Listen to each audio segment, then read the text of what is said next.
अस्सलाम वालेकुम व्यूअर्स।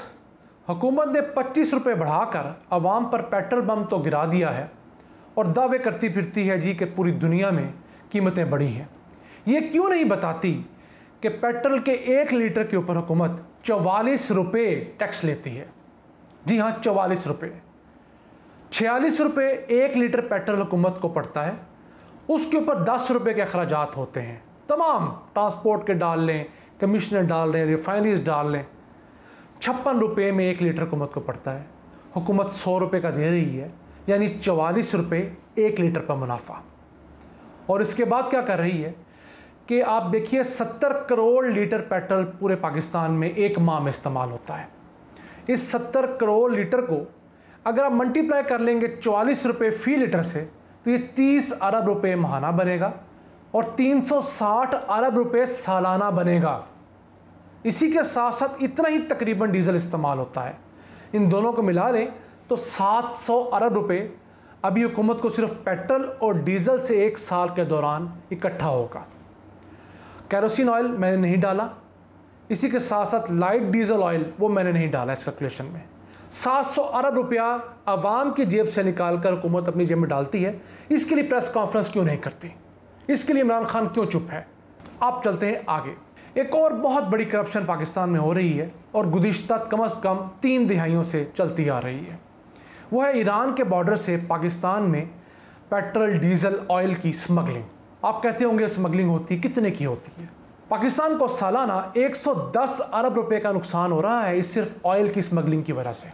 जी हाँ, और इसके अंदर कितने लोग इन्वॉल्व हैं अगर आप उस पर गौर करें तो सिर्फ कराची शहर जो है वो 3 से 4 करोड़ लीटर इसी स्मगल्ड ऑयल को इस्तेमाल करता है। खैबर पख्तूनख्वा के अंदर 400 से ज़ायद पेट्रोल पंप्स ऐसे हैं जो अनलाइसेंस्ड हैं, और ये केपी की हुकूमत किसकी है? पीटीआई की है। और वहाँ पर भी इस 2 नंबर पेट्रोल को स्टॉक किया जाता है, बेचा जाता है, मुनाफा कमाया जाता है। पंजाब के अंदर मुजफ्फरगढ़ के इलाके में बाकायदा प्राइवेट इलीगल ऑयल रिफाइनरीज लगी हुई हैं, जहाँ पर ये स्मगल्ड ऑयल आता है, इससे मुख्तलिफ प्रोडक्ट्स बनाई जाती हैं और कोई उनको पूछने वाला नहीं। इवन पिछले साल सेनेट की स्टैंडिंग कमेटी के अंदर ये बात हुकूमत ने मानी कि 60 अरब रुपए का नुकसान हो रहा है। ये हुकूमत ने माना। आपको पता होगा हुकूमत नुकसानात हमेशा कम करके बताती है, ज़्यादा नहीं करती। अब इमरान खान को इन चीज़ों का क्यों नहीं पता? मैं तो समझता हूँ कि इमरान खान को इन चीज़ों का पता होगा, लेकिन अगर हम कह लें कि नहीं पता तो क्यों नहीं पता? इमरान खान सन 2002 से पार्लियामेंट का हिस्सा रहे, ये तीसरी मरतबा वो पार्लियामेंट का हिस्सा हैं। उन्होंने हमेशा पार्लियामेंट को दरखोर इतना नहीं समझा। आपने अगर हुकूमत करनी होती है तो हुकूमत पहले आप सीखते हैं, निज़ाम हुकूमत चलता कैसे है उसको समझते हैं। आप देखते हैं इदारे कैसे काम करते हैं, इदारों में कमियां क्या हैं, कोताहियां क्या हैं, उन्हें बेहतर कैसे किया जा सकता है। मैं नाज़रीन को कहना चाहूँगा, अगर आपने किसी मुल्क के अंदर देखने वाले घपलों को समझना हो, पाकिस्तान की बात कर लें, तो आप नेशनल असम्बली और सेनेट की वेबसाइट पर जाइए। वहाँ पर क्वेश्चन और आंसर्स के पूरे डायरीज़ हैं, डिक्शनरीज बनी हुई हैं। आप उनको किसी पढ़िए कि आपकी मैरी टाइम अफेयर से मुतालिक अगर किसी एमएनए ने सवाल पूछा तो क्या जवाब दिया गया, ज़राअत के अंदर क्या जवाब दिया गया, महकमा अनहार का क्या जवाब आया। आप हैरान और परेशान हो जाएंगे कि कहाँ क्या क्या घपले, क्या क्या खांचे लग रहे हैं। इमरान खान चूँकि कभी इन स्टैंडिंग कमेटीज़ में नीयत से गए ही नहीं, इनका ख्याल था कि मैं आसमान से उतरा हूँ, मैं सीट पर बैठूँगा और सब कुछ ठीक कर लूँगा। अब इस स्मगलिंग में कुछ हुकूमत का कसूर है और कुछ आवाम का है। हुकूमत का कसूर ये है कि वहाँ पर इन्फोर्समेंट नहीं है। अब देखिए उस 2000 किलोमीटर के इलाके में एक भी पेट्रोल पंप नहीं है। लोग पेट्रोल कहाँ से डलवाएंगे, डीजल कहाँ से डलवाएंगे? इलीगल होगा। उस इलाके में सिक्योरिटी देना एफसी की जिम्मेदारी है, जबकि स्मगलिंग को रोकना कस्टम की जिम्मेदारी है। और पिछले साल तक 1000 किलोमीटर के लिए एक कस्टम एहलकार था। मुझे बताइए उस कस्टम एहलकार ने कितने अरब रुपए कमाए होंगे। अगर वो बहुत ईमानदार भी होता तो इसको रोक ना सकता, क्योंकि एक गाड़ी जो जमात गाड़ी है, ईरानियन बनी हुई पिकअप है, उसमें जब लोड होकर ख़तरनाक इलाकों से, पहाड़ियों के ऊपर से डीजल पेट्रोल ऑयल आता है, आप इसको देख रहे होंगे स्क्रीन के ऊपर, तो 40,000 रुपया मुनाफा होता है मालिक का। इसके अलावा 8 से 10,000 रुपया उसके अंदर ड्राइवर और बाकी लोग लेते हैं, और 20,000 रुपये उस इलाके में रिश्वतें देनी पड़ती हैं। कहीं पुलिस चेक पोस्ट है, कहीं लेवीज़ हैं, कहीं FC वाले हैं, कुछ कस्टम वाले हैं, कुछ FBR वाले हैं। इन घपलों का इमरान खान अगर उस स्टैंडिंग कमेटीज़ में बैठे होते, वहाँ जाते, सीखते, अपने MLAs को बैठाते, तो आज ये इश्यूज़ ना होते। और जो पेट्रोल की प्राइस बढ़ाई गई है, इसके लिए भी इमरान खान को, जब तक नदीम बाबर इमरान खान की कैबिनेट में मौजूद है, असद हयातुद्दीन सेक्रेटरी पेट्रोलियम, उज़्मा आदिल ओगरा की चेयरपर्सन, इस जैसे मुबैना तौर पर करप्ट लोग आपकी काबीना में मौजूद हैं, इदारों के सरबराह हैं, तो आप ये भूल जाइए इमरान खान साहब कि आपको कोई रिलीफ मिलने लगेगा।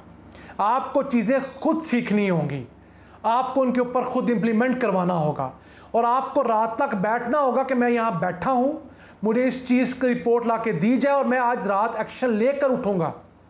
ये नहीं कि मैं AC वाले कमरे में बैठा और काम कर रहा हूँ, शाम को जाऊँगा, कल आके फिर मीटिंग लेंगे, परसों फिर मीटिंग होगी, 4 दिन बाद मीटिंग होगी, नई कमेटी बनेगी, सब कमेटी बनेगी, वो रिपोर्ट देगी, वो आपको कुछ और समझाएंगे।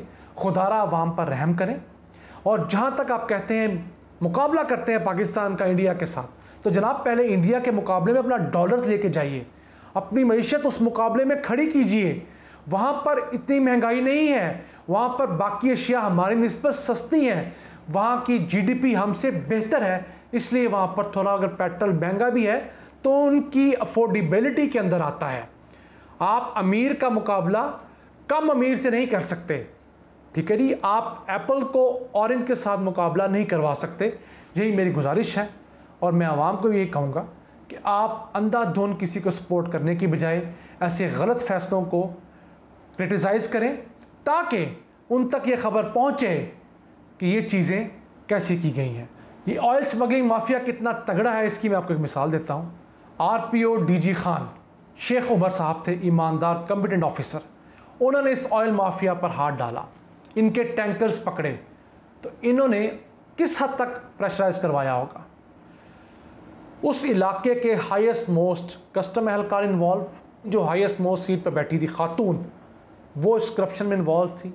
लोअर जुडिशरी का जो हाईएस्ट मोस्ट जज साहब थे मुबैना तौर पर, वो उनकी बैक पर खड़े हुए, करप्ट लोगों की बैक पर। उसके अलावा तमाम MNAs और MPAs ने पिछले बजट में बुज़दार सरकार को जाके कहा कि अगर इस RPO को ना बदला गया तो हम बजट पास नहीं होने देंगे। तो इमरान खान ने उस RPO को उस ज़िले से उठा लिया। क्यों? उस MPAs और MNAs को सपोर्ट करना था, उनके सीटें लेनी थी, उनके वोट्स लेने थे। ये चीज़ें ऑन रिकॉर्ड हैं। ये माफिया इस कदर स्ट्रॉन्ग है। ईरान आने वाला तेल बसों के ज़रिए पूरे पाकिस्तान में फैलता है, और जो बसें कोयटा से दूर इलाकों से आती हैं, उनके नीचे जहाँ पर जगह बनी होती है सामान रखने की, उसी के साथ एक चैम्बर बड़ा बना होता है डीजल और पेट्रोल बचाने का। वो लोग उसके अंदर डीजल और पेट्रोल डालकर ईरानी लेकर आते हैं, और जितना उनका खर्चा होता है उससे ज़्यादा वो इस स्मगल डीजल और पेट्रोल से निकाल लेते हैं। आपने कभी कभी खबरें सुनी होंगी कि फ़लानी जगह पर छापा पड़ा और जी 20,000 लीटर पकड़ा गया। अब मुझे बताइए, पाकिस्तान में सालाना 1 अरब 85 करोड़ लीटर ऑयल स्मगल होता है। अगर इस 1 अरब 85 करोड़ लीटर ऑयल में से आप 20,000 लीटर पकड़ भी लें, 40,000 लीटर, 1 लाख लीटर पकड़ लें, तो आपको क्या फ़र्क पड़ेगा? मेरा ख्याल है आवाम को इस चीज़ का सोचना पड़ेगा। हम अगले किसी व्लॉग में इंशाल्लाह पाकिस्तान के अंदर ऑयल रिफाइनरीज़ ने जो अंधेर नगरी मचाई हुई है, घटिया क्वालिटी का ऑयल बनाते हैं, अपने आप को अपग्रेड नहीं करते, और गुज़िश्ता तकरीबन 12 सालों से इन लोगों ने आवाम से 800 अरब रुपए ऐंठे हैं अपनी रिफाइनरीज़ को अपग्रेड करने के नाम पर। हम उस स्कैंडल को भी बेनकाब करेंगे, और इसी के साथ साथ बताएंगे कि ये तमाम लोग किस तरह सेक्रेटरी पेट्रोलियम को साथ मिलाते हैं, चेयरमैन ओगरा को साथ मिलाते हैं, मिनिस्टर फॉर पेट्रोलियम को साथ मिलाते हैं, और इवन स्टेट मिनिस्टर को साथ मिलाते हैं। तमाम मशीनरी साथ मिलती है, खरबों रुपए के खांचे लगते हैं, अरबों रुपए इनकी जेबों में जाते हैं, और आवाम इसी तरह रोते हैं। आपको याद होगा 2015 में जब नवाज शरीफ वज़ीर आज़म थे, उस ज़माने भी ऑयल बहरान आया था, कुछ नहीं हुआ। ये लोग इस कदर तगड़े हैं।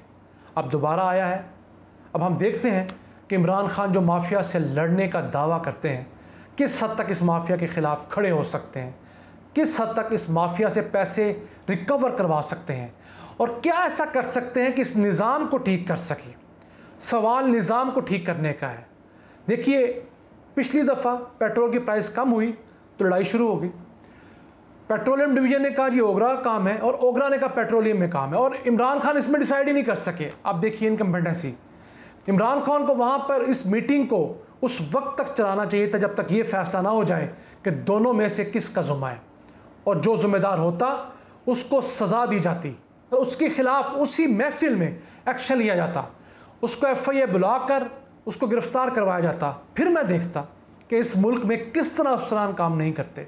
जब आप सिर्फ इंक्वायरी रिपोर्ट्स का वेट करेंगे, आप एक्शन लेने के दावे करेंगे, तो माफ़ कीजिएगा, इस मुल्क में ना गुज़िश्ता 72 सालों में कुछ बदला है ना अब बदलेगा। शहबाज शरीफ से ज़्यादा एक्शन आप नहीं ले सकते, लेकिन शहबाज शरीफ ने जो बुनियादी गलती की वो ये थी कि एक्शन लेने के बाद वो भूल जाया करते थे कि मैं जिस MS को मुअत्तल करके आया हूँ उसकी इंक्वायरी का क्या बना। उस इंक्वायरी को परसू करना चाहिए था, और अगर वो ज़िम्मेदार था तो उसको नौकरी से बरतरफ करते। आप 2-3 MS साहिबान को बरतरफ करते, सारे के सारे सरकारी अस्पताल ठीक हो जाने थे। लेकिन आपको इस मुल्क से था ही क्या, आपने अपने इलाज बाहर करवाने थे, लिहाजा आपको क्या था, एक MS आपने शदरा से उठाया, वो जाके पतोकी में लग गया, तो क्या फ़र्क पड़ा। मैं आज के लिए इतना ही, फिर हम इंशाल्लाह अगले किसी व्लॉग में किसी नए दुखड़े के साथ हाजिर होंगे। अपना ख्याल रखिएगा। अल्लाह ने के बान।